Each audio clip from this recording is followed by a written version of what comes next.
Assalamualaikum warahmatullahi wabarakatuh. Waalaikumsalam warahmatullahi wabarakatuh. Seperti biasa ya.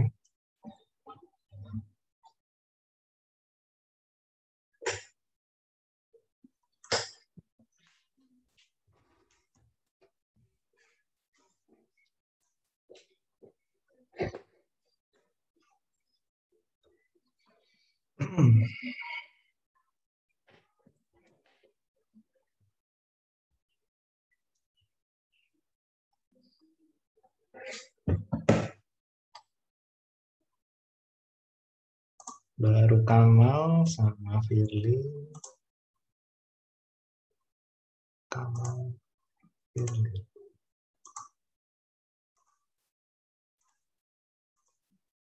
Intan, oke. Okay. Endah, Bulan, Fahmi.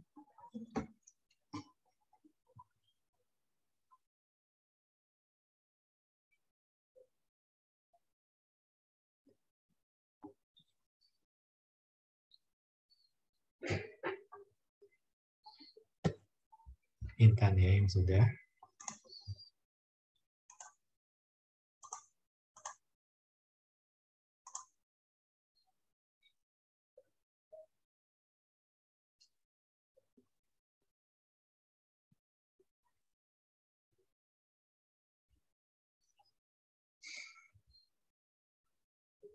Oh, kelihatan ya.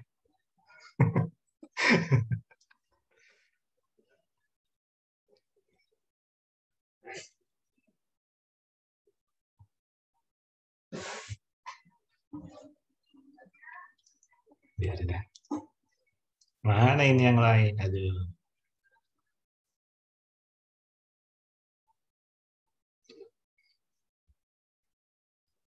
Endah, Bulan, Fahmi. Kalau nongol baru saya hijauin ya. Ulan hadir, Pak. Mana mukanya?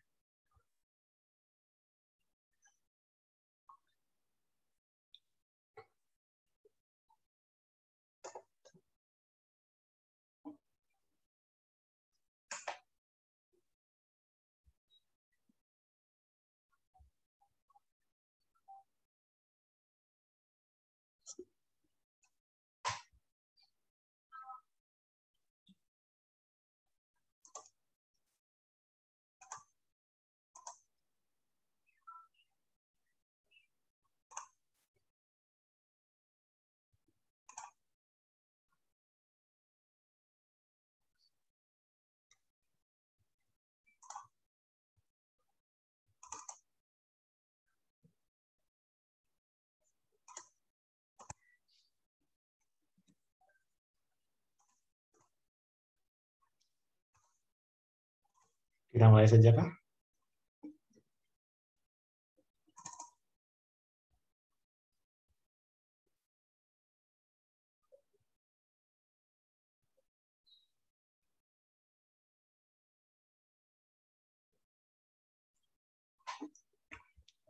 Oke, baik. Pertemuan kali ini kita akan bahas tentang metodologi SDLC ya. Ada banyak metode nanti di sini. Ada 6 sih yang saya paparkan nanti.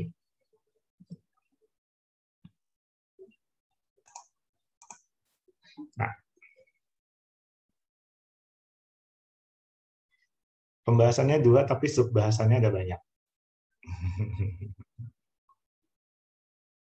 Ya, nanti ada metode SDLC yang waterfall, prototyping, C-model, spiral, rapid application development, sama big bang. Bukan wide band ya, yang terakhir itu bukan. Tapi metode.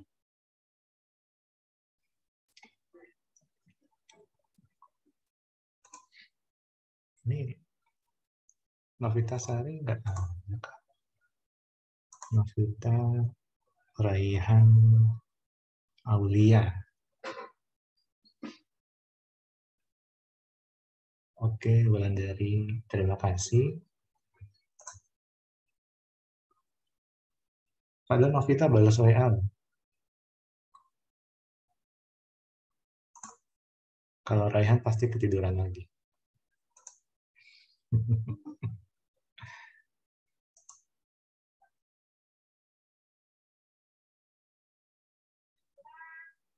Ya udah, mulai aja ya kalau gitu ya. Kan waktu kita juga nggak banyak. Ada dipersingkat juga. So, ya ampun Intan.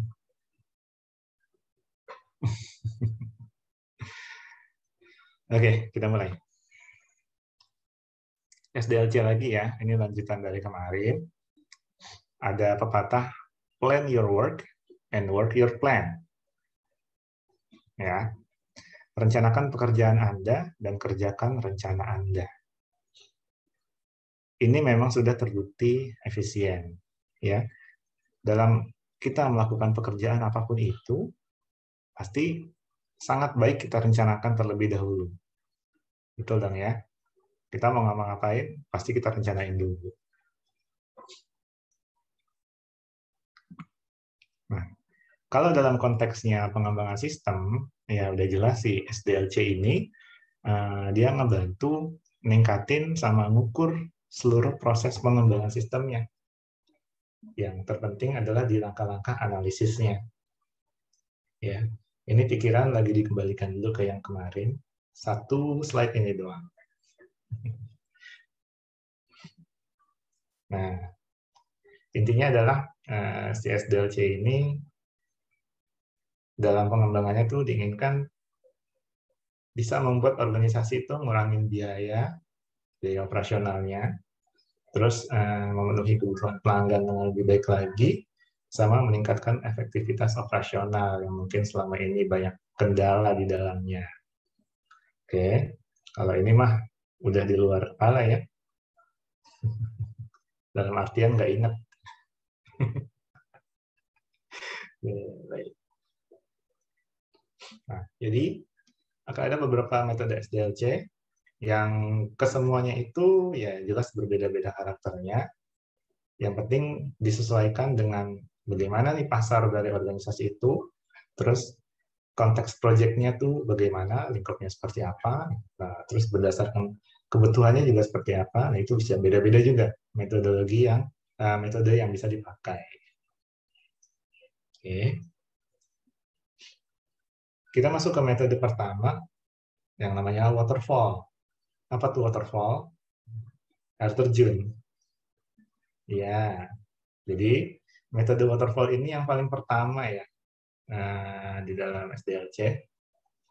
Ini tradisional, tapi ini yang terbaik. Karena ini cikal bakal pengembangan dari semua metode pengembangan sistem yang lain nantinya. Ya, ada penggabungan-penggabungan, seperti itu. Nah, sifatnya linear ya, berurutan. Oke, okay? Itu dari analisis, design, implementation, testing, deployment, maintenance.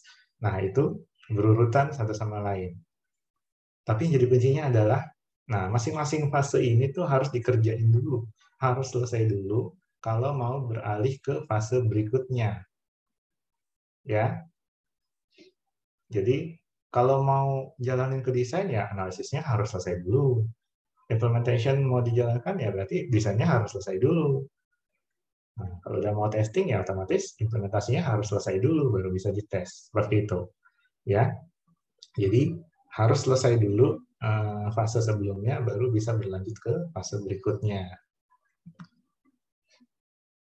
Nah, jadi karena modelnya mengalir seperti itu, makanya dinamain seperti air terjun, waterfall, ya, waterfall, le mineral, dari atas ke bawah, ya. Oke. Nah, kapan sih si metode waterfall ini digunakan? Nah, kapan kita bisa mengembangkan sistem menggunakan metode waterfall ini? Ketika semua requirement itu udah benar-benar dipahami sama pengembang, ya, di awal pengembangannya. Semua requirement-nya udah jelas dulu, udah selesai dianalisis dulu, barulah metode ini bisa dijalankan. Terus produknya itu udah didefinisikan. Ya, produk ini dalam artian entah itu software, entah itu sistem informasi, kala itu pokoknya hasil output dari pengembangan ini. Ya. Jadi produknya itu sudah didefinisikan dan tidak ada perubahan saat proses pengembangan untuk alasan apapun. Ya. Ini metode yang tradisional, jadi cara kerjanya juga tradisional. Nggak bisa lihat ke belakang lagi, pokoknya ini harus maju ke depan. Tapi harus selesai dulu. Intinya kurang fleksibel, jadi nggak bisa tuh yang namanya ada perubahan pas di tengah-tengah proses pengembangan. Untuk alasan apapun. Di situ saya tulis, entah itu perubahan internal, eksternal, tujuannya berubah, kayak anggarannya ada revisi, kayak mau implementasi teknologi yang baru, kayak nggak bisa. Ya, kalau untuk yang waterfall ini nggak bisa. Nah, terus waterfall ini digunakan ya kalau kita mau meng-create satu produk yang baru. Ya, ingat produk di sini adalah sistem informasi, software, dan lain-lain seperti itu ya hasil outputnya. Nah, atau versi baru dari produk yang sudah ada sebelumnya. Jadi ini disarankan bukan untuk perbaikan sistem yang lama, tapi benar-benar membuat yang baru. Ya, karena memang dimulai dari nol sekali. Nah, kalau yang namanya perbaikan sistem yang lama, pasti ada beberapa perbaikan-perbaikan di tengah jalan dong. Nah, masalahnya di waterfall ini nggak bisa. Makanya dia prefer untuk meng-create sistem yang baru, korelasi waterfall ini. Oke, dimulai dari nol lagi. Lalu kelebihannya apa si waterfall ini? Ya, development-nya lebih teratur karena dikerjainnya benar-benar bertahap. Mudah untuk melihat progres tiap tahap karena setiap tahap itu dikerjain secara fokus. Ya, analisis ya analisis belum dipikirin. Nah, kalau udah baru beralih ke desain. Jadi semuanya tidak berjalan di satu waktu yang sama, tapi menunggu dulu fase yang sebelumnya itu selesai. Jadi benar-benar bisa dilihat progresnya. Nah, terus menguntungkan juga dari sisi user, dari sisi penggunanya, karena udah bisa di awal tuh ngerencanain sama nyiapin semua kebutuhan data dan proses yang diperlukan dari awalnya sekali. Ya, tapi memang ini pekerjaan yang berat sekali. Kalau ini semuanya dikerjain di awal, kan orang kadang enaknya lagi ngembangin, ada ide, muncul lagi yang baru kan, tambahin ini gitu. Tambahin ini, ini nggak usah gitu. Kalau di sini nggak bisa. Ini benar-benar direncanakan dulu di awal. Jadi effortnya memang besar sekali di planningnya, di analisisnya. Cuma ya habis itu pengguna nggak mikirin lagi gitu. Udah pokoknya selesai. Gitu. Terus jadwal yang lebih pasti. Jadi bisa dilihat jelas tuh target penyelesaian sama pengembangan sistemnya itu gimana. Ya. Karena fase-fase ini kan punya istilahnya apa ya? Punya kebutuhan waktunya bisa diukur, tapi intinya sih karena tadi itu yang fase-fasenya itu tidak bisa dimaju mundurin begitu aja, harus selesai dulu ya, makanya analisis tuh udah bisa diukur di sekian waktunya, nanti desain sekian waktunya gitu. Jadi jadwalnya bisa lebih pasti karena kaku, tidak fleksibel ya. Ingat yang penjadwalan yang kemarin ya, yang gambar 1 dan 2, di situ bedanya. Kayak waterfall itu yang kayak gambar nomor 1. Lurus gitu aja lempeng. Ya. Nah, kelemahannya apa? Prosedurnya kaku. Udah jelas, karena dia nggak bisa maju mundur seenaknya. Jadi juga tidak memungkinkan perubahan di tengah proses. Ya, jadi nggak ada tuh yang namanya perubahan di tengah proses. Kalau sampai ada kekurangan atau atau ada yang salah di tengah prosesnya, harus dimulai lagi development-nya dari awal. Ya, jadi ini memang ribet. Tapi ini metode tradisional sih. Jadi pengembangannya jadi lebih lama kalau misalnya ditemukan kekurangan. Nah, ini tadi, jadi dia membutuhkan daftar kebutuhan, prosedur, data yang lengkap di tahap awal pengembangan. Effortnya besar, ya, karena butuh menyiapkan semuanya ini di awal. Tapi tujuannya adalah untuk menghindari terjadinya pengulangan proses pengembangan. Jadi biar nggak salah gitu loh. Ya, semuanya disiapin di awal, nggak ada yang disisipin di tengah-tengah pengembangan. Oke, ini waterfall.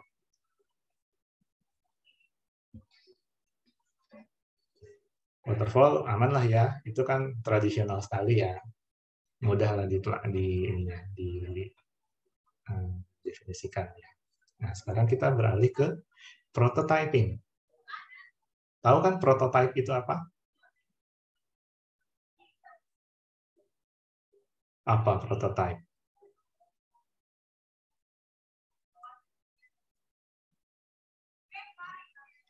Prototype adalah produk versi awal, ya, produk versi awal yang fungsinya tuh untuk dites, dikembangin lagi, bukan untuk diberikan ke pengguna, ya. Mungkin banyak lah kita melihat barang-barang prototype gitu yang berteknologi, gitu. Cuma ada sudah dites tapi belum dijual. Itu sifatnya masih prototype kalau barang-barang seperti itu. Terus juga misalnya brand-brand smartphone dalam mengeluarkan smartphone, itu mereka pasti bikin dulu rancangan produk awalnya seperti apa. Nggak langsung bikin terus dijual gitu, enggak. Dia pasti bikin dulu, dicoba dulu, dites, berfungsi dengan baik atau tidak. Nah, kalau itu sudah lulus semuanya dari tes-tes yang ada, baru dibuat versi, bukan prototipenya ya, tapi versi produk jadinya, dan itu untuk dijual ke pelanggan seperti itu. Jadi ini produk-produk prototipe ini masih produk-produk awal ya, hasil analisis awal dulu.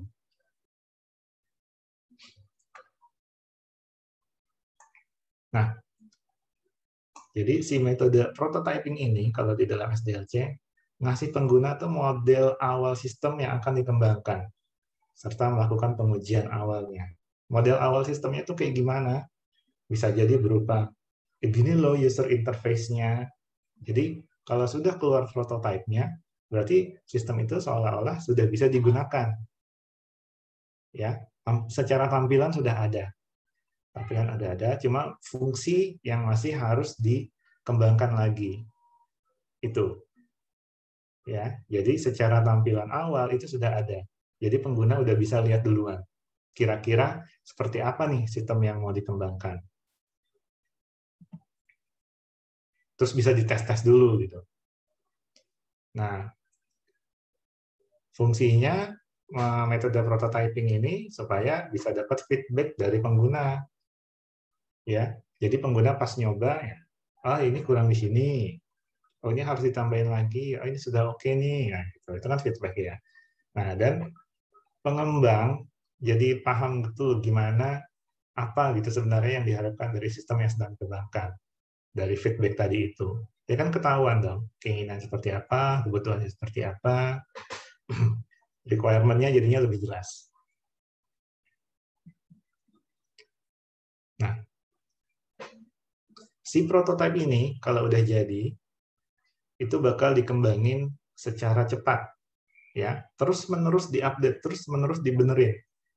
Lewat apa? Lewat diskusi sama koordinasi berkali-kali antar pengguna dan pengembang. Jadi si pengguna sama developernya itu akan terus kolaborasi gimana caranya supaya prototipe ini terus bisa berkembang. Ya.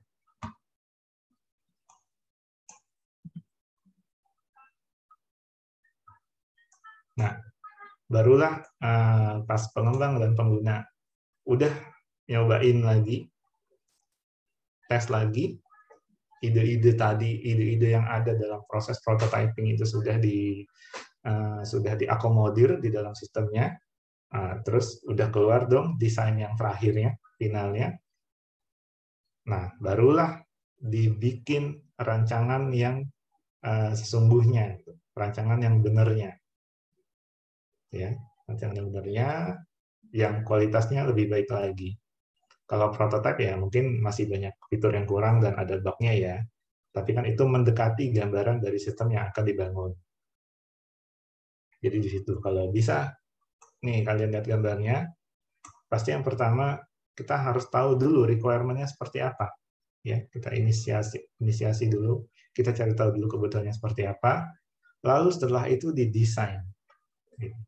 Oh, tiba-tiba desainnya, iya, kan ini namanya juga prototyping. Jadi tiba-tiba produknya itu sudah ada rancangannya duluan gitu.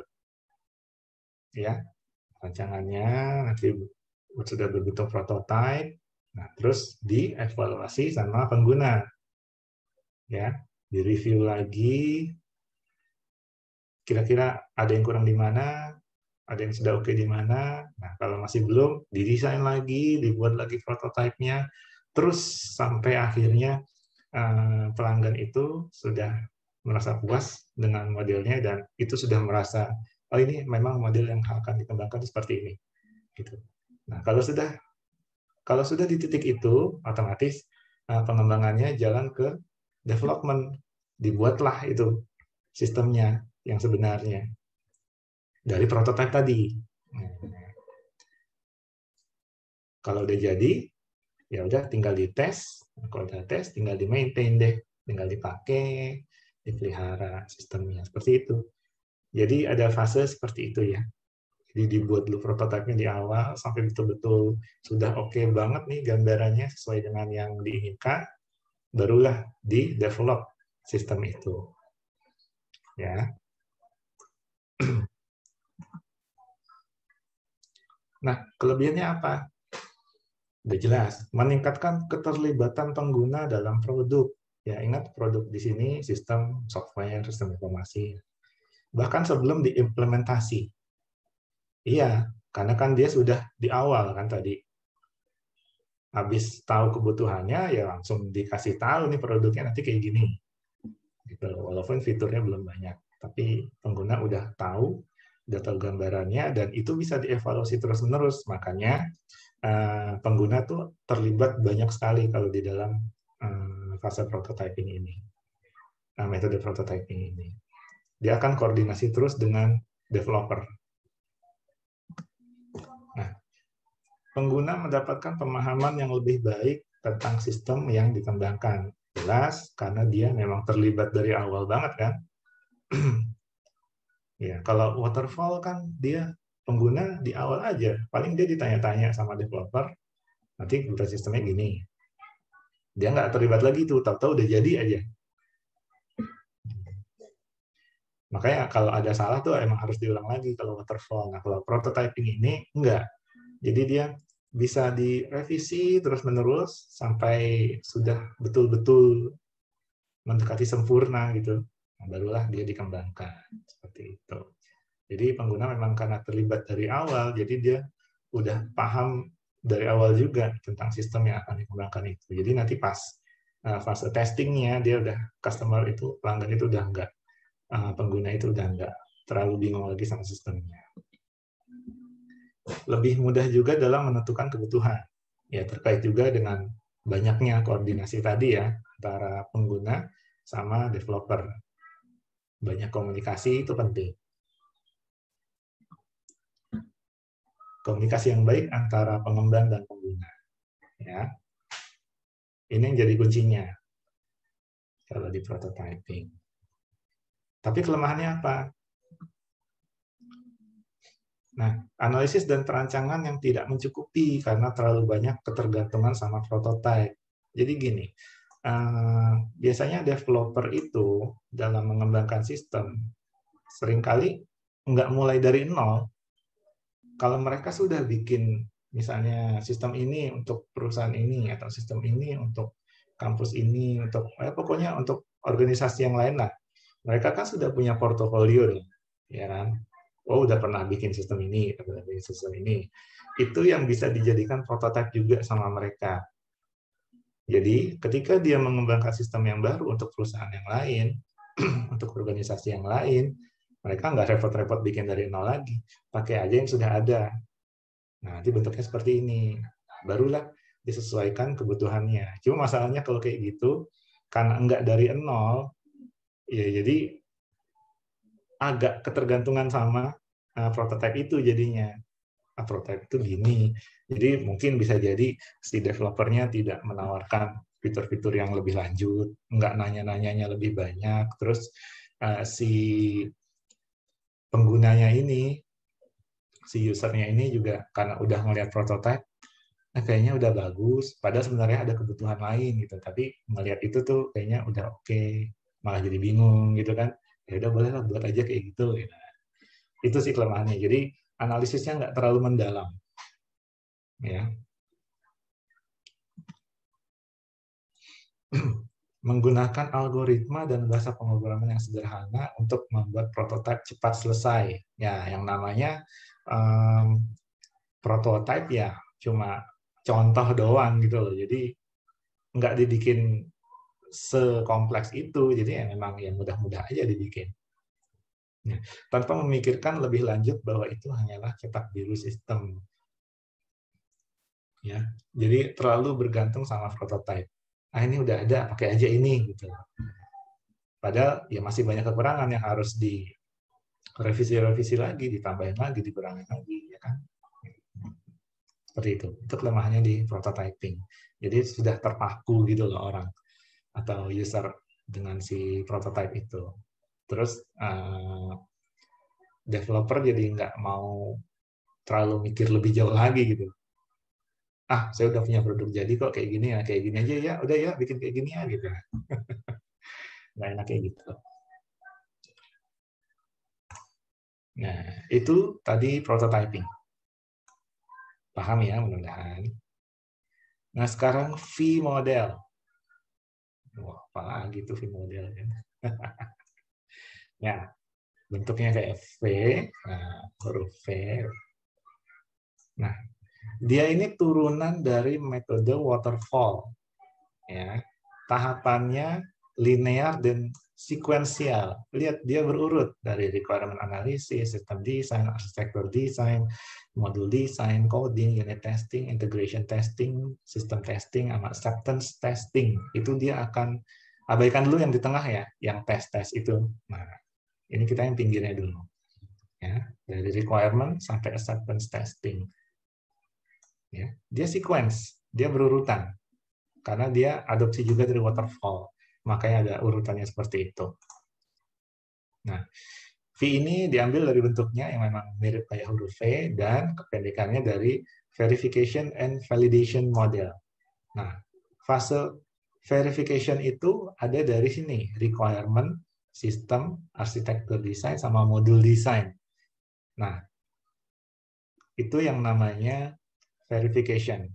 Nah, tapi kalau yang validation itu mulai unit testing, integration testing, system testing, sama acceptance testing. Jadi yang sebelah kiri itu verification, yang sebelah kanan itu validation.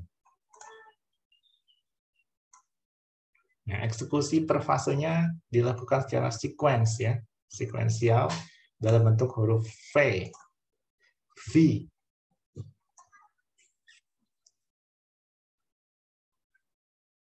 Nah, setiap fase dalam satu siklus ada tahap pengujian yang terkait langsung. Nah, itu dia.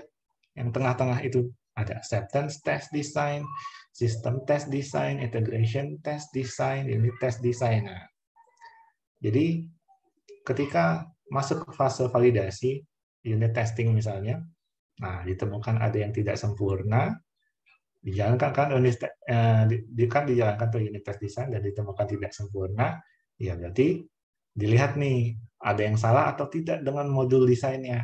Gitu. Jadi ini saling terkait ini. Ini secara garis ini akan terkait semua. Kursor saya nggak kelihatan sih ya. Ya, jadi ya lihat aja gambarnya ya. Nah, di unit testing, nah kan di unit test design Kalau ada yang salah, berarti yang harus dicari adalah di modul desain. Begitu juga dengan acceptance testing misalnya, acceptance test design. Nah, dia harus dilihat kemana nih kalau ada yang kesalahan. Dilihat ke requirement-nya sudah betul atau belum. Terus pas ngedesain sistemnya sudah benar atau belum. Itu ini ada keterkaitan semuanya. Jadi kayak waterfall juga, si V model ini tingkat kedisiplinannya tinggi. Fase selanjutnya itu nggak bisa dimulai sebelum si fase yang sebelumnya itu selesai. Ya, sama. Agak kaku kayak si waterfall. Oke. Nah, si fase verifikasi yang sebelah kiri dan si fase validasi yang di sebelah kanan ini digabungkan oleh fase coding di tengahnya. Jadi itu di mana si sistem itu diimplementasikan. Jadi dirancang dulu sebelah kiri, terus dibuat nih di coding, barulah diimplementasikan, barulah dipasang sistemnya.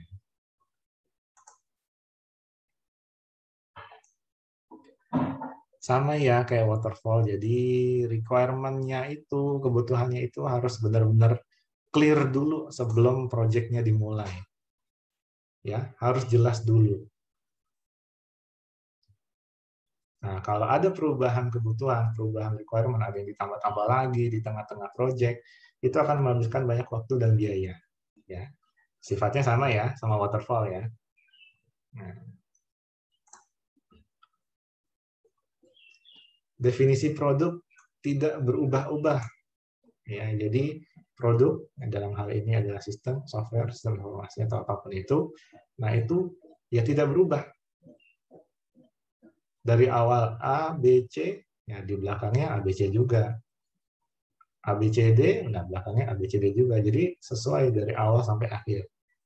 Tidak diubah-ubah. Karena semua sudah dikunci di awal. Requirement-nya udah ini, nah udah, barulah. Nah, teknologi yang digunakan tidak dinamis dan mudah dimengerti oleh tim proyek. Ya. Terkait teknologi entah itu software-nya atau hardware-nya. Nah, ini mudah dimengerti sama tim proyeknya. Karena ini memang mirip sama waterfall ya, jadi itu kan tradisional sekali. Tinggal ikutin alurnya aja. Ya, dia nggak banyak looping, nggak banyak iteration, nggak banyak pengulangan.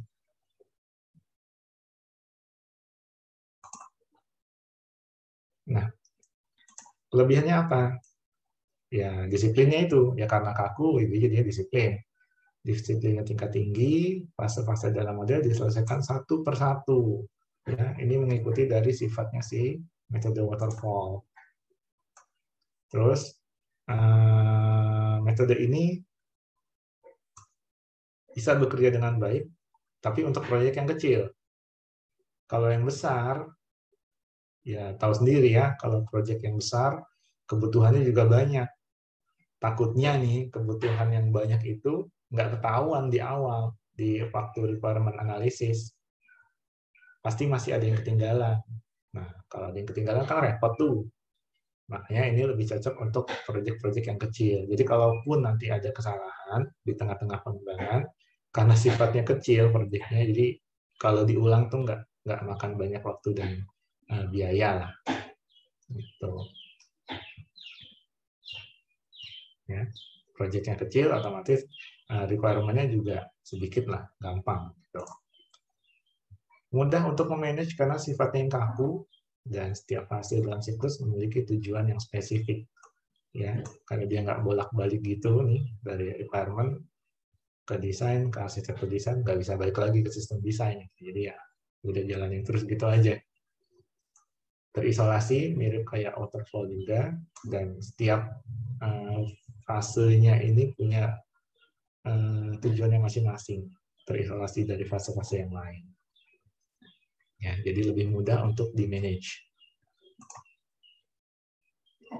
Lalu kelemahannya apa? Kalau metode yang seperti ini, mirip lagi sama waterfall ya, resiko dan ketidakpastian yang tinggi bila diaplikasikan untuk proyek yang besar dan kompleks, ya, biar tidak terbebani di fase requirement analysis. Kalau proyek gede, ingat, pasti requirement-nya banyak juga. Kalau metode yang dipakai seperti ini, nanti akan keteteran. Ya, kalau di awalnya aja udah salah, nanti diulang lagi, wah makin panjang waktu pengembangan proyeknya. Ya, jadi ini untuk yang kecil-kecil aja. Jadi kurang baik untuk proyek yang panjang dan berkelanjutan, karena semua stepnya harus diulang lagi. Nah, tidak cocok untuk proyek yang requirement-nya mudah sekali dirubah. Ya, karena requirement-nya itu tidak harus clear di awal, kan tadi sudah dijelaskan. Kalau berubah-berubah, ya berentetan nih, nanti berubah juga semuanya. Gitu. Nah, dan tidak ada sistem yang dapat digunakan sampai satu siklus ini selesai. Ya. Kalau sudah acceptance testing, barulah itu sistem bisa digunakan. Tapi kalau belum nyampe sana, ya itu nggak akan bisa digunakan dulu. Ya. Sampai dia disetujui dulu nih, acceptance testing, barulah dia bisa dipergunakan. Oke, ini yang V-model. Dan ini yang spiral. Apalagi itu spiral? Buat KB? Bukan. Jadi, metode spiral ini penggabungan dari metode prototyping sama waterfall. Ya, lihat tuh, ribet banget tuh. Kalau dilihat gambarnya ribet ya. Nah, karena dia penggabungan dari dua metode itu, jadi fokusnya juga ngikut dari dua itu. Nah, fokusnya pengembangan yang sistematis atau berurutan, itu diambil dari waterfall, sama pengulangan dalam penyajian model sistem, prototyping. Pengulangannya itu iterasi ya, jadi ada iterasi-iterasi yang terjadi dalam penyajian model sistem, dalam proses prototypingnya. Jadi dia akan muncul lagi, prototype lagi, sampai akhirnya dia didesain secara final. Gitu.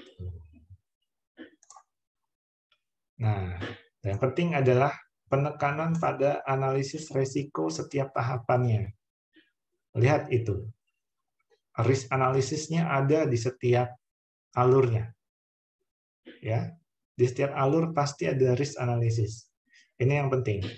Jadi biar si sistem ini ketika dikembangkan tuh benar-benar minim resiko atau zero mistake lah istilahnya. Itu kata Wisnu Tama ya. Oke. Ya. Risk analysis itu ada di setiap alurnya. Ya. Nah, jadi perbedaan yang paling penting di metode spiral ini sama yang lain itu, nah, pertimbangan resikonya dilakukan secara eksplisit karena dia ada terus, ya, sampai akhirnya dia sudah selesai pengembangannya baru. Artinya dari awal sampai mendekati final itu pasti ada analisis resikonya. Nah, karena ini kan dia jalan terus nih fasenya nih, nggak berhenti-berhenti. Jadi si developer sama penggunanya juga karena terlibat juga ya di prototyping ini, ya bisa paham dan bereaksi lebih baik terhadap resiko. Jadi lebih tahu lagi. Kalau di prototyping murni itu kan risk analisisnya nggak ada. Nah, kalau di sini risk analisisnya akan dilakukan terus. Nah, jadi ada 4 sektor ya. 4 sektor di dalam metode spiral ini. Yang sebelah kiri atas, determine objective, alternative, and constraints. Nah, itu penentuan tujuan, alternatif, dan batasan. Ya, jadi di sektor itu yang dilakukan adalah mengidentifikasi tujuan yang spesifik untuk fase proyek dan produk serta rencana manajemen yang rinci. Lalu yang kanan atas itu evaluate alternatif, identify, resolve risk. Evaluasi alternatifnya, identifikasi dan atasi resikonya. Ya.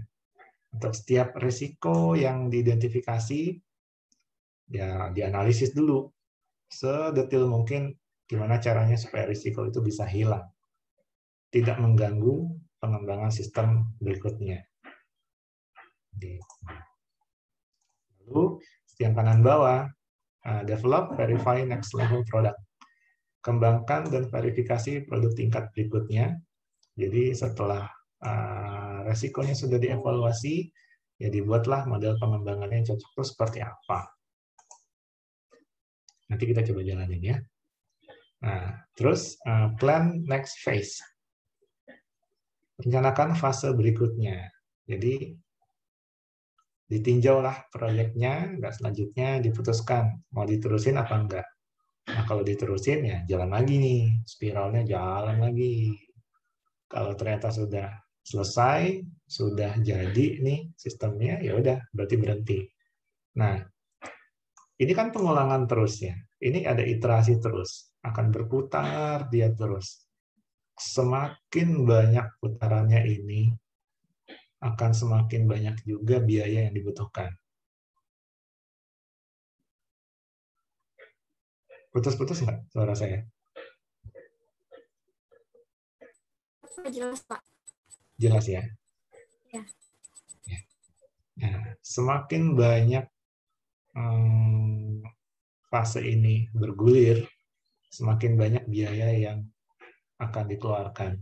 Ya, karena kan prosesnya iterasi ya, pengulangan. Jadi semakin banyak diulang, ya semakin bengkak juga biayanya.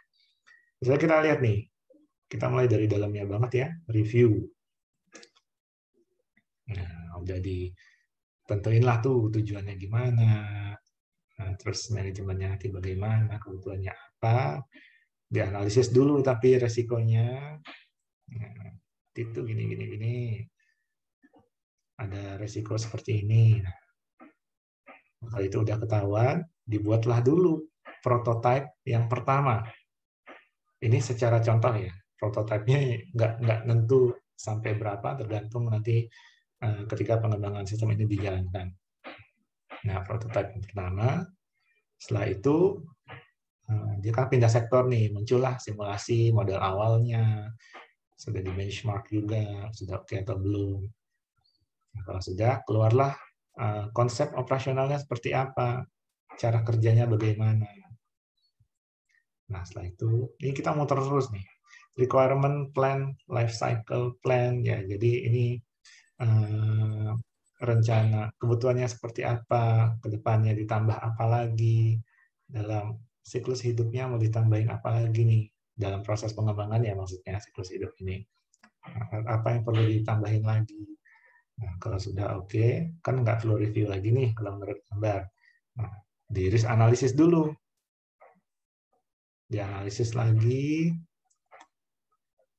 Nah, terus keluarlah prototipe yang kedua. Nah, prototipe udah jadi, muncul lagi simulasi, model, benchmark, tapi dengan porsi yang lebih besar. Nah, dari situ barulah keluar software requirement-nya seperti apa, requirement validation-nya seperti apa, kebutuhannya seperti apa. Nah, kalau kebutuhannya sudah terlihat betul seperti apa, sudah jelas, sudah clear, masuk ke perencanaan untuk pengembangan, development plan. Tapi setelah itu akan dianalisis lagi risikonya. Pasti dianalisis lagi. Nah, muncullah prototipe yang ketiga. Setelah prototipenya jadi, keluar lagi simulasinya, modelnya, benchmarknya dengan porsi yang lebih besar. Nah, kalau sudah oke, mulai bisa itu produknya didesain, sistemnya mulai didesain bisa. Terus design verification and validation. Ya, desainnya diverifikasi, terus divalidasi juga.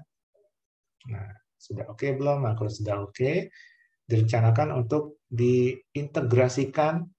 Nah, sistemnya itu mulai diintegrasikan dan diuji. Nah, dari situ dianalisis lagi resikonya. Ini udah ke lingkaran yang paling luar ya. Dianalisis lagi resikonya. Nah, kalau sudah oke, udah ketahuan semuanya, udah kira-kira udah soft lah, nggak ada lagi resiko yang muncul itu, keluarlah prototipe operasionalnya. Ini yang akan jadi cikal bakal. Ini udah finalnya ya, prototipe finalnya. Nah, akan muncul lagi simulasinya lagi, modelnya, benchmarknya lagi dengan porsi yang terbesar, dan ini yang terakhir. Lalu muncullah detail desainnya, desain yang benar-benar rincinya itu seperti apa. Ya, setelah desain benar-benar rincinya sudah apa, ya akhirnya di code, di coding, dibuat, diprogram. Nah, kalau sudah selesai diprogram, di unit test, diuji dulu, ya, diuji dulu masing-masing unitnya. Kan pasti ada banyak modul ya, itu diuji dulu. Nah, barulah sistem ini kan integration test. Nah, sistem ini kan dari modul-modul yang kecil ini kan disatukan kan nantinya. Nah, barulah integration test. Ketika mereka diintegrasikan nih, unit-unit atau modul-modul yang kecil, bagaimana? Sukses enggak? Nah, kalau itu sudah oke, ada acceptance test nih, baik dari developernya atau dari usernya. Nah, setelah itu, barulah service. Artinya, itu sudah bisa dijalankan di organisasi tersebut. Ya, panjang ya.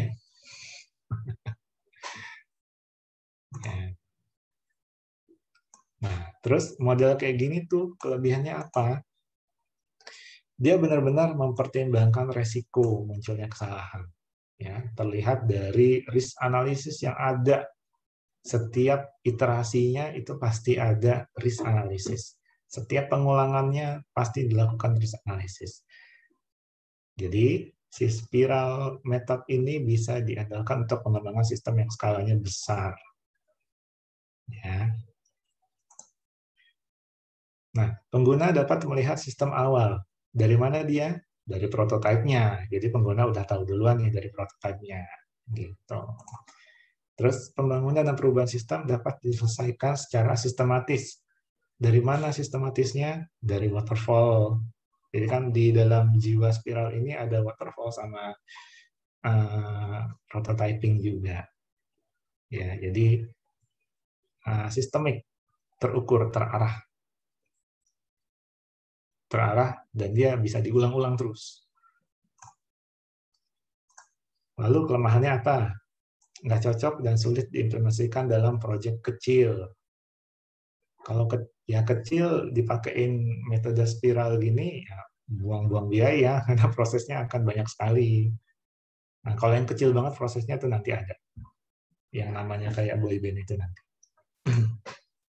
Manajemen dan proses yang kompleks. Ya, gue usah jelasin lah ya. Udah kelihatan ya, dari bagannya seperti ini, jadi udah kelihatan sekali prosesnya sulit sekali dan butuh manajemen yang baik. Nah, membutuhkan waktu yang cukup lama dan biaya yang besar untuk mengembangkan sistem. Ya, udah jelas karena dia berulang-ulang. Itu butuh waktu ya, berulang-ulang. Biayanya juga makin diulang, makin besar biayanya. Ya. Ini yang jadi kelemahannya. Tapi kalau untuk amannya, mau membuat sistem yang sangat besar sekali, kompleks, ya ini yang tepat. Ketimbang pakai waterfall. Karena requirement dari sistem ketika dia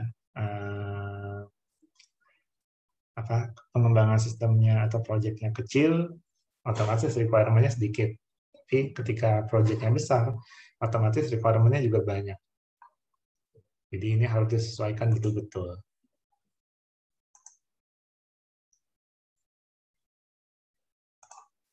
Nah, terus RAD ya, Rapid Application Development. Pengembangan aplikasi cepat, rapid. Nah, si RAD ini didasarinya dari apa? Dari pembuatan prototipe sama pengembangan berulang, iteration development. Ya. Jadi ada prototipenya juga, dan pengembangannya juga berulang-ulang tanpa melibatkan perencanaan khusus.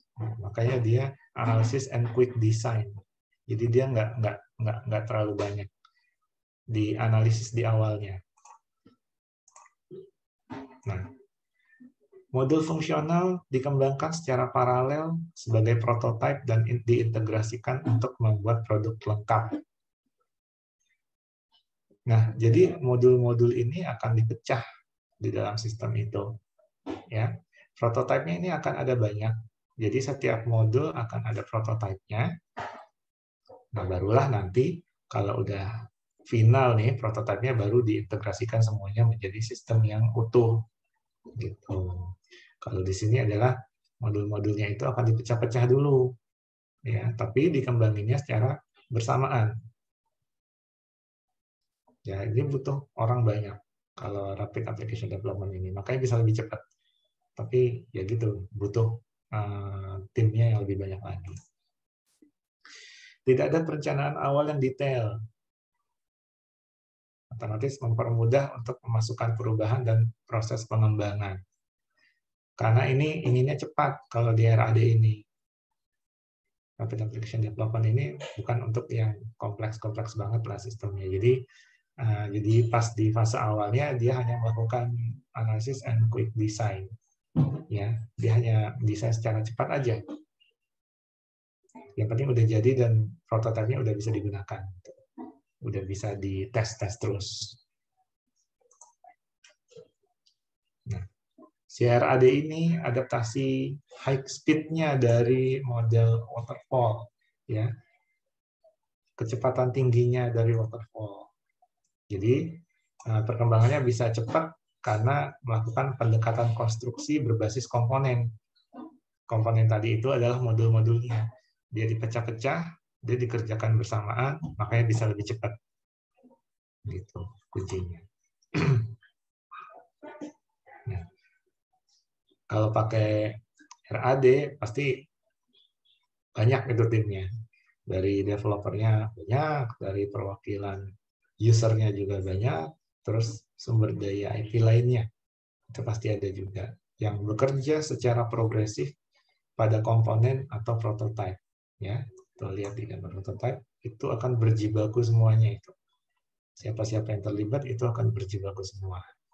Di demonstrate, ya, prototype udah ada di develop kan, terus dikasih lihat nih di demonstrate, terus pasti di refine lagi, dibenerin, di develop lagi, di demonstrate, di refine, terus berulang-ulang, ada iterasinya. Ya. Nah, tapi satu hal menarik dari RAD ini adalah dia harus memastikan prototipe yang dikembangin ini bisa dipakai lagi. Ya, jadi prototipe-prototipe ini akan bisa digunain lagi di pengembangan-pengembangan lainnya. Gitu. Jadi ketika butuh pengembangan sistem yang lainnya, bisa lebih cepat lagi pengembangannya karena sudah ada. Ya, ini agak-agak mirip prototyping, tapi dia deployment-nya di belakang. Nah, CRAD ini bisa cepat delivery-nya, karena komponen dapat digunakan kembali dan dikembangkan secara paralel. Jadi waktu pengembangannya berkurang. Ya. Jadi komponen atau modul-modul ini yang sudah dipecah tadi itu dikerjakan secara bersamaan, makanya bisa lebih cepat pengembangannya. Gitu. Nah, tapi CRAD ini bisa bekerja dengan baik kalau ada engineer-nya yang punya keterampilan tinggi. Jadi tim-timnya ini harus bagus orangnya. Kalau mau cepat, ya kalau yang biasa-biasa aja ya nggak jadi rapid dong, nggak jadi rapid application development gitu. Jadi biasa-biasa aja. Ini membutuhkan requirement dari sisi pakarnya itu juga harus tinggi, jadi pengembangannya bisa lebih cepat. Nah, untuk mencapai prototipe yang ditargetkan dalam waktu tertentu. Yang penting prototipenya jadi. Prototipenya jadi dulu, di refine terus menerus, gitu. Baru nanti di testing, tinggal di deploy, udah gitu aja. Ya. Kalau udah lewat testing, ya udah tinggal dipakai aja. Nah, kelebihannya apa kalau CRAD ini? Mudah mengakomodir perubahan sistem, ya, thanks to iterasinya ini yang berulang-ulang. Jadi setiap ada perubahan itu bisa langsung diakomodir. Terus progres pengembangan bisa diukur. Ya karena ini keterlibatannya banyak sekali kan, dari tim, dari perwakilan usernya, dari yang lain-lainnya lah ya di bidang IT. Nah, itu semuanya kolaborasi dan bisa mengukur. Bisa diukur ini kira-kira nanti akan selesai kapan, akan membutuhkan waktu berapa lama, itu bisa kelihatan. Mengurangi waktu pengembangan, ya karena dari prototype ya otomatis dan modul-modulnya ini dipecah-pecah dan dikerjain barengan, ya otomatis pengembangannya akan lebih singkat. Mempermudah feedback customer, ya thanks juga buat iterasinya ini. Jadi pengguna akan sering kolaborasi dengan pengembang. Jadi feedback-nya lebih cepat didapat, nggak kayak waterfall. Meningkatkan reusability dari komponen. Jadi komponen-komponen ada, komponen-komponen yang wujudnya prototipe ini bisa digunakan kembali untuk pengembangan sistem yang berikutnya. Ya, jadi mau ngembangin apa, ya tinggal udah ada nih modelnya, tinggal ditambahin lagi, tinggal dikurangin lagi. Dan ini cocok untuk proyek yang membutuhkan waktu pengembangan yang lebih pendek. Ya, kalau mau cepat bisa pakai ini. Yang penting prototipenya cepat jadinya. Nah, otomatis pengembangannya secara total juga bisa lebih cepat. Tercapailah rapidnya itu, rapid application development. Nah, cuma kelemahannya apa? Tergantung banget sama tim teknisnya dalam mengidentifikasi persyaratan bisnis. Kalau misalnya tim teknisnya ini, kan banyak ya orang-orangnya, nggak usah sebut lagi, udah hafal ya. Nah, kalau tim teknisnya ini kurang oke, kurang bisa menganalisis dengan baik, tidak bisa mengidentifikasi apa-apa saja kebutuhannya, ya susah, nggak akan bisa cepat. Karena tergantung di situ dia. Harus oke-oke dulu nih SDM-nya, baru bisa rapid, baru bisa cepat. Nah, hanya sistem yang bisa dimodularisasi, yang bisa dibangun menggunakan RAD, modularisasi, moduler. Ada banyak, bisa dipecah-pecah dan digabungkan. Dipecah, digabungkan, dipecah, digabungkan. Nah, jadi sistemnya itu harus ya banyak modul gitu. Bisa dipecah-pecah. Nah, semakin banyak dipecah, semakin banyak dipegang sama tim, ya semakin cepat juga pengembangannya. Ya. Tapi yang bisa pakai RAD ini cuma sistem yang bisa dipecah-pecah aja. Kalau enggak, ya susah. Mau orangnya banyak, tapi kalau yang dikerjain cuma terfokus di satu aja kan lama juga. Nah, jadi kelemahannya cuma itu. Cuma untuk sistem yang bisa dipecah-pecah gitu loh, modul-modulnya, komponen-komponennya. Baru bisa pakai RAD. Membutuhkan developer atau desainernya, desainer sistem yang berpengalaman. Balik lagi ke timnya yang kuat ya. Emang butuh SDM yang bagus di situ. Manajemen yang lebih kompleks, ya. Karena yang lebih banyak lagi SDM-nya, otomatis lebih sulit lagi memanage-nya. Oke.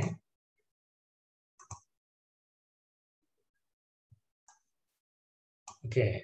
Kok bukan gambar artis Korea gitu? Enggak lah. Ini bukan Big Bang yang itu ya. Ini juga bukan teori terbentuknya tata surya ya. Big Bang. Sebentar, saya mau lihat dulu mahasiswanya. Novita ada? Ada, Pak. Iya. Ini Raihan tidur. Fahmi ada ya?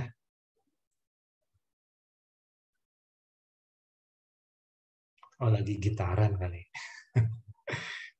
Endah belum nongol. Ada, Pak. Biasa ada maskeran.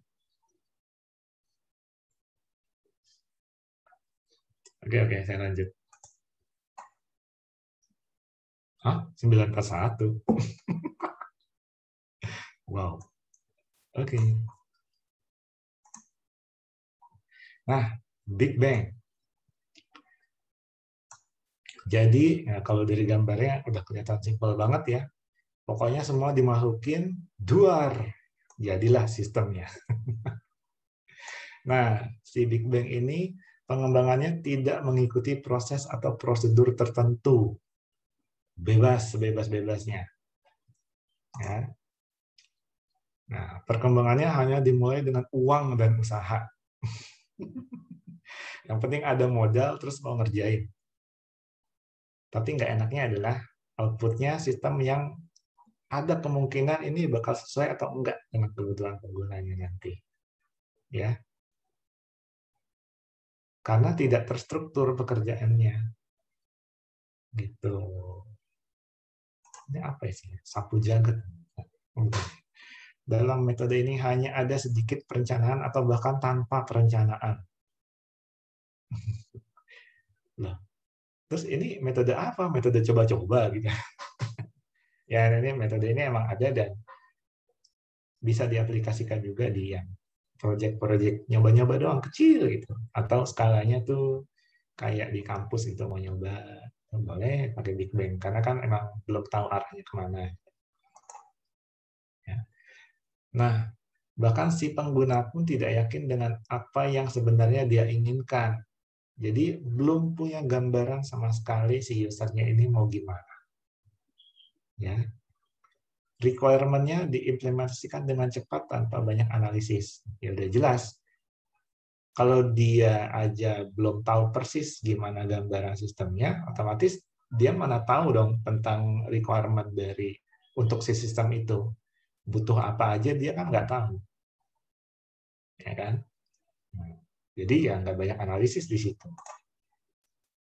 Nah, si Big Bang ini diimplementasikan untuk proyek kecil yang tim pengembangannya sangat sedikit.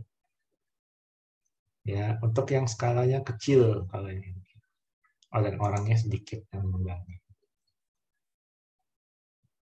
Nah, si Big Bang ini idealnya untuk produk yang requirement-nya tidak dipahami dengan baik. Ya, kebutuhannya nih nggak jelas nih sebenarnya mau kemana. Untuk apa aja tuh belum ditentuin di awal. Dan tanggal rilisnya tidak diberikan. Jadi end date-nya itu ketika sistemnya udah jadi itu nggak dirancang di awal, nggak ditentukan di awal.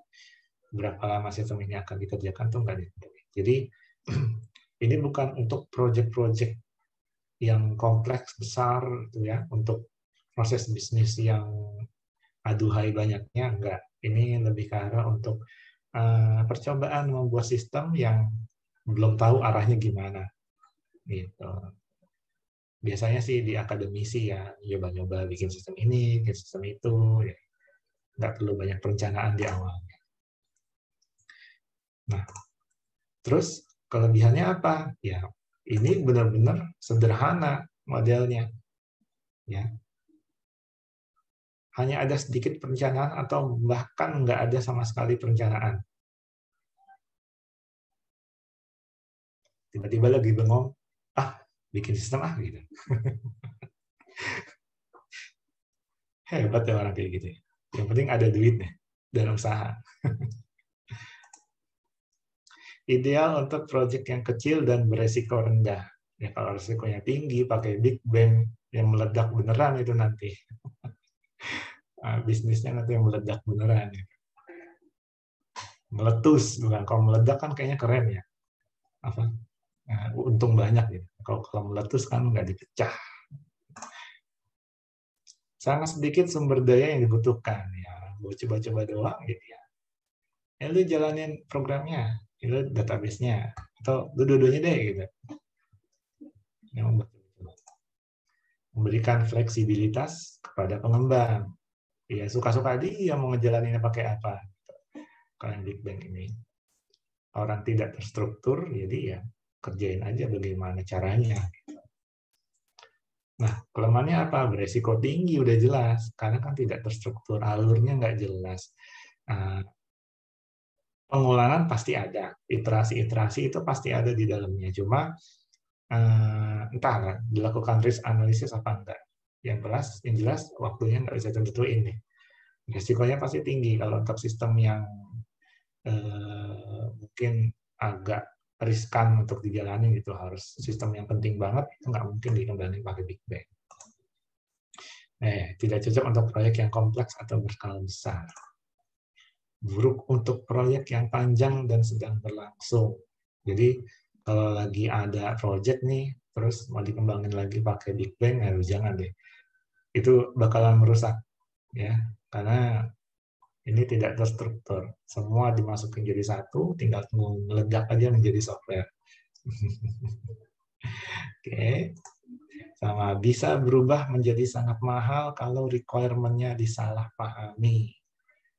Ya kan, ini kan dari awal requirement nggak jelas. Terus tiba-tiba, saya butuh ini, butuh itu, butuh ini, butuh itu, otomatis kan semakin banyak requirement-nya, semakin tinggi juga biayanya untuk mengembangkan itu. Ya.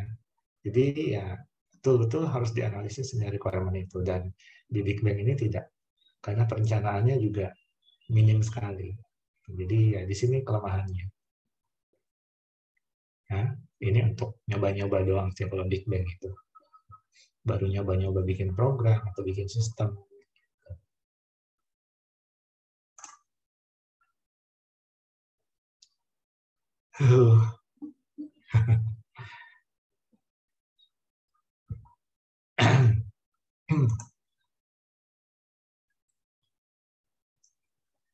Ada yang mau bertanya?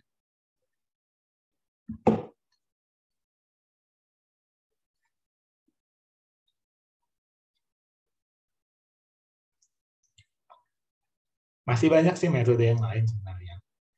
Bisa kalian lihat sendiri nanti di internet, itu banyak. Dari yang familiar sampai tidak familiar itu ada.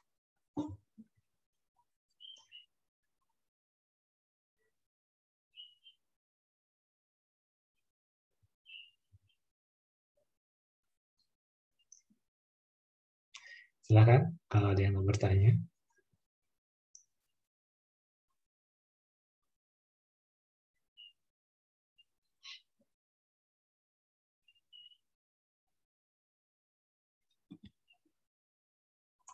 Saya ambil chat. Asumsi.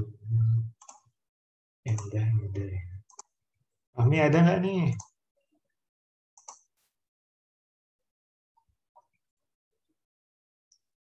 Aulia nggak ada, Raihan nggak ada.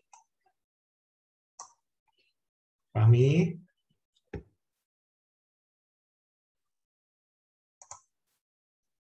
belum hijau ya, login doang ya berarti ya.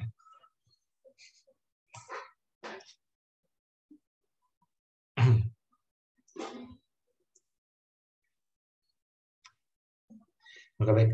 Untuk tugas yang kemarin apa sudah dikerjakan? Sekedar mengingatkan aja, maksimal hari Sabtu ya, jam 23.59, biar hari Minggunya saya periksa dan saya beri nilai untuk jadi nilai tugas. Dan untuk UTS belum bisa saya berikan kisi-kisinya karena saya masih mau mendalami dulu ini mau metode esai atau multiple choice di e-learning, karena saya mau nyoba-nyoba fitur itu. Kalau pilihan ganda enak nggak? Antar pada nyontek. Nanti kalau pada nyontek gimana? Kalau pilihan ganda itu sebenarnya yang saya inginkan itu dikerjakan sesuai jamnya, jadi barengan semuanya. Jadi pas hari Rabu depan itu, ya udah mulai nanti dari jam 8 sampai jam 10 silakan dikerjakan. Ya semuanya ngerjain bareng-bareng. Gitu. Tapi itu masih saya godok dulu deh 1-2 hari ini. Jadi mudah-mudahan nanti saya udah bisa nentuin pilihannya mau pakai metode apa. Pakai metode esai seperti biasa atau pilihan ganda. Tapi semuanya intinya via e-learning ya.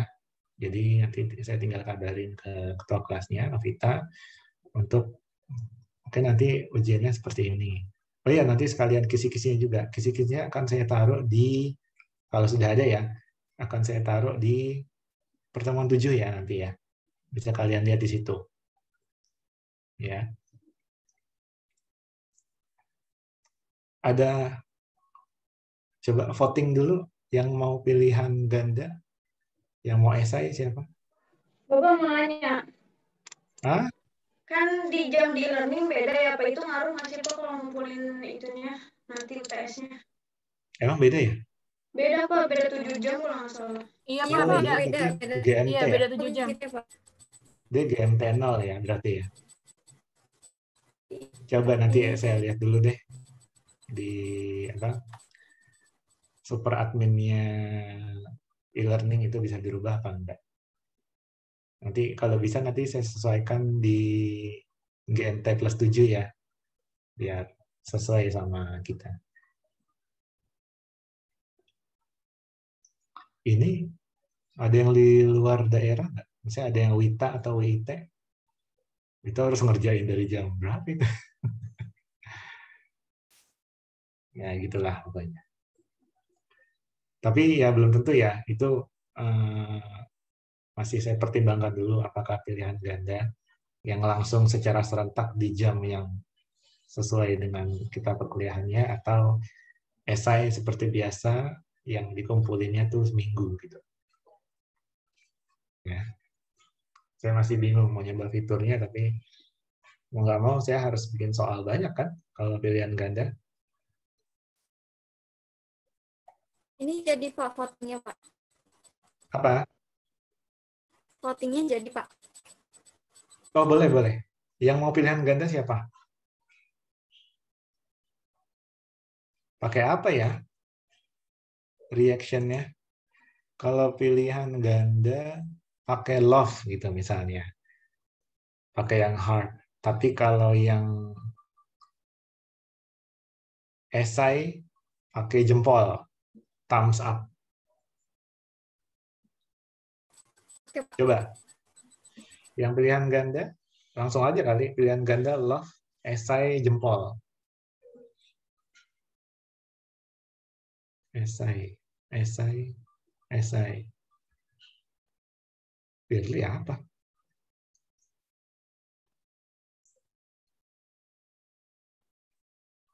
Kamalia, Intan, Wulan, Endah, atau esai. Novita, oh, Firly esai, Novita esai. Wah, nggak ada dukungannya nih. Padahal saya mau nyobain fitur itu karena di learning ada. Kalaupun nanti pilihan ganda juga nggak banyak kok, soalnya paling 50.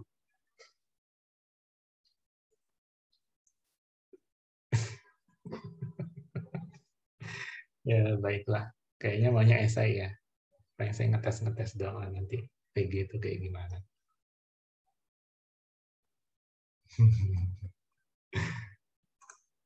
Oke, kalau gitu ada yang mau ditanyakan?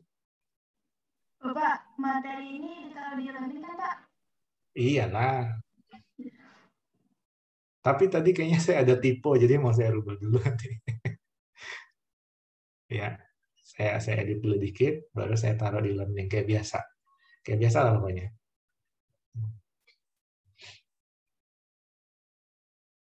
Ada lagi pertanyaan? Siap-siap untuk minggu depan ya. Jangan sampai lupa tugasnya dikerjakan. Karena itu satu-satunya nilai tugas. Ya, gampang. Kalau nggak salah bulan dari sudah. Nggak tahu siapa lagi yang udah, saya belum lihat.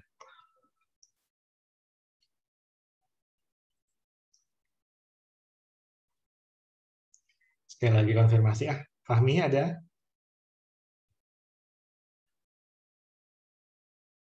Fahmi? Sekali lagi ya. Kalau Assalamualaikum kan 3 kali ya. Fahmi? Oke. Nggak respon, di chat juga nggak ada. Oke. Merah ya, mohon maaf ya. Oke, kalau gitu. Ada pertanyaan lagi, silakan ayo. Untuk tugas kayak udah jelas, untuk UTS juga sudah jelas. Pokoknya kalau esai ya kayak kemarin lah, metodenya sama ya. Ada pertanyaan lagi? Kayaknya udah mau yang berikutnya ya. Apa habis ini? Pemrograman visual, Pak. Sama siapa itu? Pak Ahmad. Pak. Oh, iya. Oh, yang kemarin bukber. 3 dosen datang ya? Ahmad Budi Trisnawan, Anas, sama Fahmi ya? Betul ya? Pak. Betul. Ya, nggak apa-apa. Nanti semuanya juga kebagian.